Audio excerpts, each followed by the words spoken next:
Did you ever wonder back in 2011 when Snapchat first appeared what technology would be like today? And more importantly, what other options or channels would arise and people would be using that are just like Snapchat? If you're interested in that topic or you want to know what two tools I'm going to reveal today, then stick with me and we'll get to it.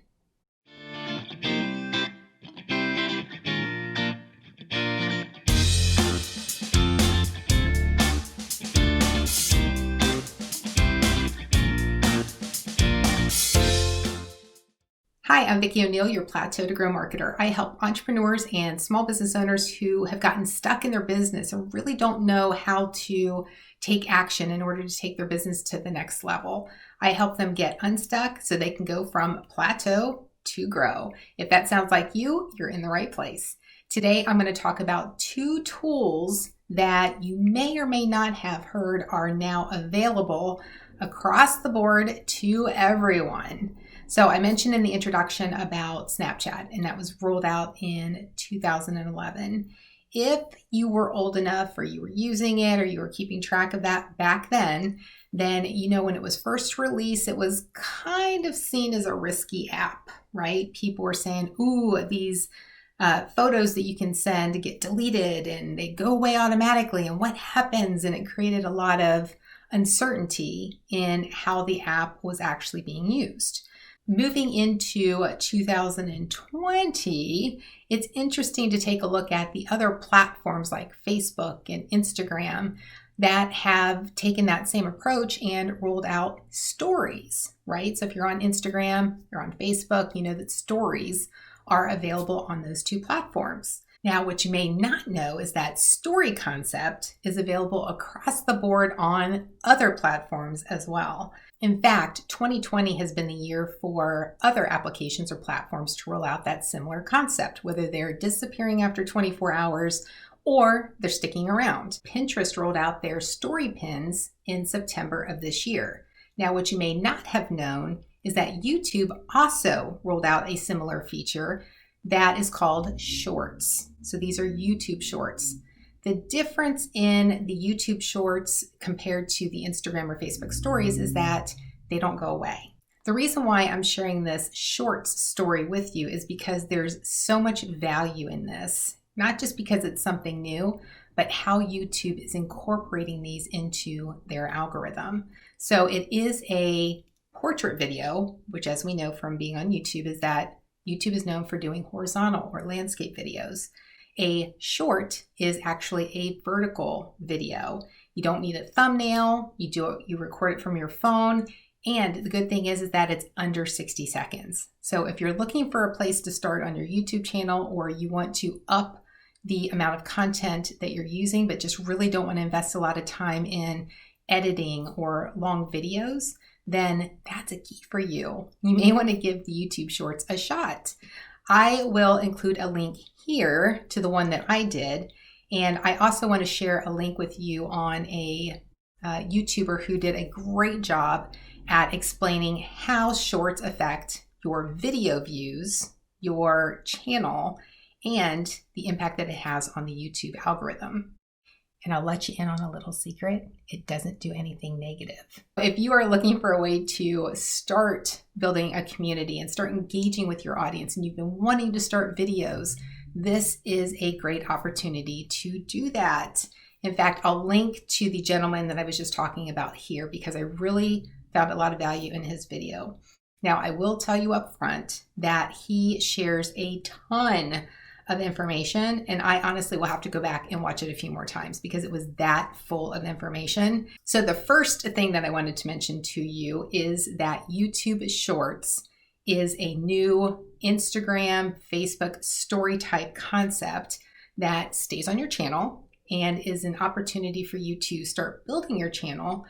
And here's the kicker, and the reason why I started adding these videos to my channel is because YouTube will incorporate shorts in between stories on YouTube. So did you even know that YouTube had stories? Yeah, YouTube has stories. The shorts get incorporated into the stories and in between, so there's no ads as you would see on like an Instagram. If you have in your description hashtag shorts, and then also in your title hashtag shorts, that indicates to the YouTube algorithm that you've got a video that is in portrait format. It's less than 60 seconds, and it would make a good insert in between stories of other people who are already publishing content in that format. The biggest difference between the stories and the shorts is that shorts is an actual video that will stay on your channel, and you can create promotions and drive traffic to it all day long, every day, for however long you want to. The stories is just like the Facebook and Instagram, where you can create stories, but they go away after 24 hours. The second thing that I wanted to mention to you that you may not know about is this thing called fleets. Have you heard of fleets yet? This is taking the story concept and taking it to Twitter. That's right. Twitter now has the video availability for these 24-hour videos that you would see on Facebook, Instagram, and Snapchat.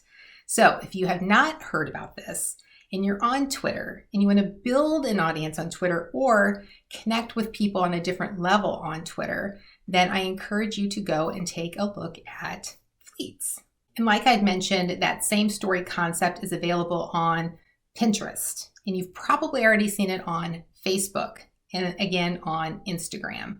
We all know it's been available on Snapchat for a while, but I think it's interesting that over time, how the technology has changed the perception of that concept of disappearing photos, which is now disappearing videos, which you can do as well on Snapchat and all these different platforms. And it was seen as risky. You know, you want photos, you want them to stick around. It was a completely unknown concept at the time, but it was something completely unique and different, and something that people just didn't understand, and why there was so much pushback. The reason why I mention this is because when you look at technology and you first are exposed to something new, like a Snapchat back in 2011, or a Fleets now in Twitter, even though it doesn't seem like something that you would do or understand or even consider using on a daily basis or at all, it's important to just understand what's available in your area with technology, with your competitors, what your customers are using, and how you can best connect with them where they're spending time.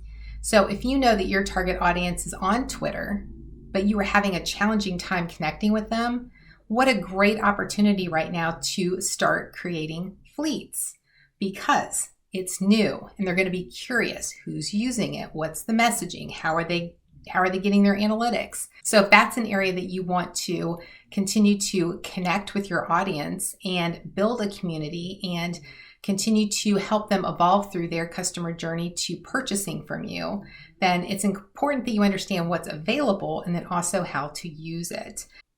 If any of this resonated with you, whether it was the fleets, whether it was the shorts, whether it was the Pinterest story pins, anything that I mentioned, or any of the content that you're currently publishing on platforms or want to start publishing on platforms, I know we're getting towards the end of 2020 and we're all preparing and anxiously awaiting a 2021. So if you need help with any of these, creating a strategy, understanding the platforms, helping your teams understand platforms, reach out to me and let me know. In fact, between now and the end of the year, I'm continuing to invite people to a 1-hour free conversation with me to help you evolve and get past any obstacles that you might be encountering right now in your business, including if this is an area that you want to actually start tapping into and start playing in to see what it can do to help your business grow. If this sounds interesting to you, go ahead and go to vickioneal.com/apply and complete the form, and we'll go ahead and get our calendars synced up so that we can go ahead and make that call happen. Again, thank you so much for being here. I appreciate you and your time. And until next time, make today great.